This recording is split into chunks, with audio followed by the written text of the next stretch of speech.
When people think of Melbourne, they think of Flinders Street Station. It's history and discovering history, and I think that's exciting. It's a very important project for the people of Melbourne. The building has had a history of 100 years. We're now part of that history.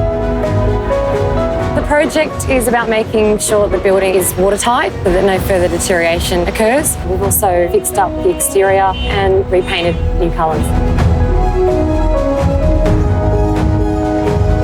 The state saw a need to put some effort into lifting the building again. There was water ingress inside the rooms and the facade was seen to be a bit old. The last time it was done was for the Commonwealth Games. That's where we really started talking to specialists in the industry. Our role in the Flinders Street Station project has been to survey and assess the condition of the building. We were able to establish from newspaper accounts that it's been painted at least 5 times since it was originally painted around the early 1910s.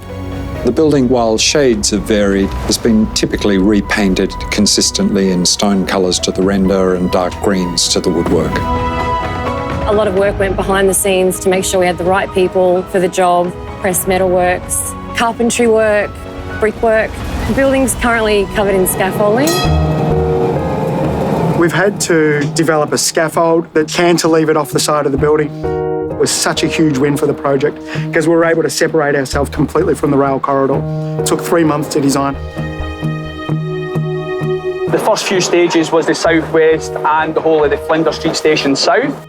Just organising the materials. It was very tough. You've not got a big yard to load materials in. Logistics was pretty tough. All of the metal work on the facade you see behind, the brickwork, all of that's been fully restored, brought back to the condition that it was when it was built in 1910. I think 99% of Victorians wouldn't realise that the southern facade of the building is all metal. Our job was to go along and remove all the rust out of the building, refold the metal. The lead's very malleable, you can see it. It's very heavy as well. So you can see the cuts in along here and to put the flaps of lead so we can wrap the lead down and around on this external cornice. Well, we got asked to rebuild an acroterium. We were asked, have you ever built one before? And I'm there, no one has. Well, what proof that we got that you can actually do it? None. But I think I can, and we have. It's all hand-operated, foot-operated, no electricity used, just like they did back in the late 1800s. Everything you look at, you're going, wow, they really used to build like this.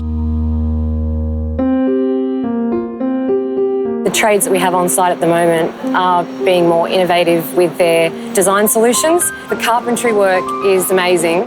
There's more than 700 windows in this building. It's detailed work. The cuts have to be perfect. We try not to alter too much.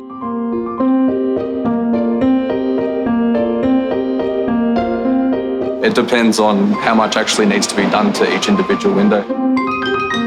I'm sure in a couple of years I'll be able to say, Flinders Street Station. It's just a great thing to have worked on. We have a number of different windows at different stages of repairs. Here's one of the oculies, which are in the domes. These are all getting repaired and replaced with new glazing put in.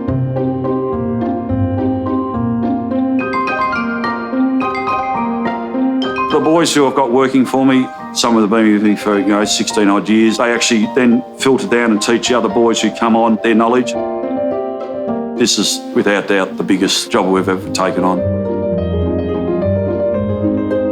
Due to the extent of saturation that's happened on this building, this is a good example of the dry rot that we're having to deal with throughout the structure. Rather than replacing the whole window, the guys will actually cut out the rotted section and then replace it with a new piece of timber to suit the existing frame.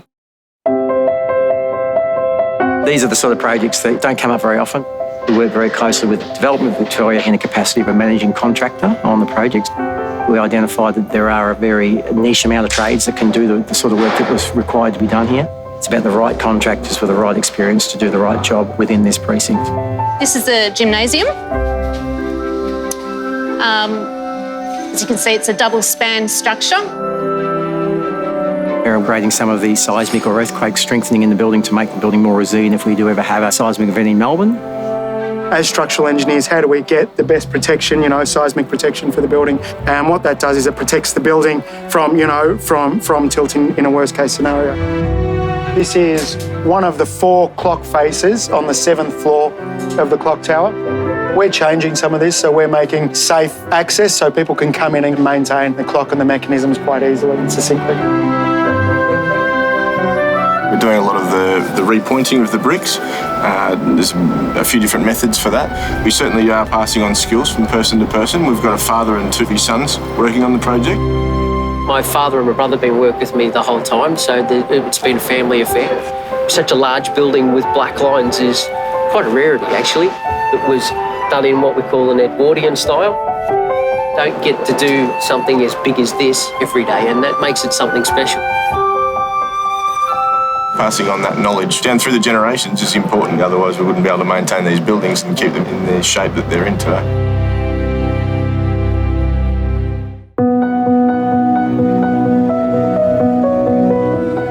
We're only really intervening to stop the domes from leaking. The hailstorm that came across Melbourne about 7 years ago, this is where there was a lot of hail punches came in to this copper dome here, and you can see where the guys have fixed it all up. This is the dome at the top of the clock tower. All the domes at Flinders Street were originally painted black. They're refabricating some of the copper work around the outside. The first big project I did was this one about 22 years ago. This is actually stained glass paint, which means it's fired in a kiln. The most difficult thing is just you cannot get this glass anymore. And to make a piece that's going to harmonise with all the originals is really difficult. It's got to look right. Once it's on there for good. Someone like me actually designed this and put this together. You can see the decisions that they've made 100 years ago. There's a long road to go. There's a lot more work to happen in the precinct. There's work to be done on the concourse. There's work to be done on the rest of the building internally. It's a beacon for the city of Melbourne and for Victoria to see this building back as it was. It's just been a great collaborative effort. This is a big project with lots of different trades, heritage elements, and it's a once-in-a-lifetime project. It's a really collaborative, really well-bonded team, and I think that's the most exciting part. Everyone's so passionate about the building, the workmanship, and making sure the workmanship lasts through time.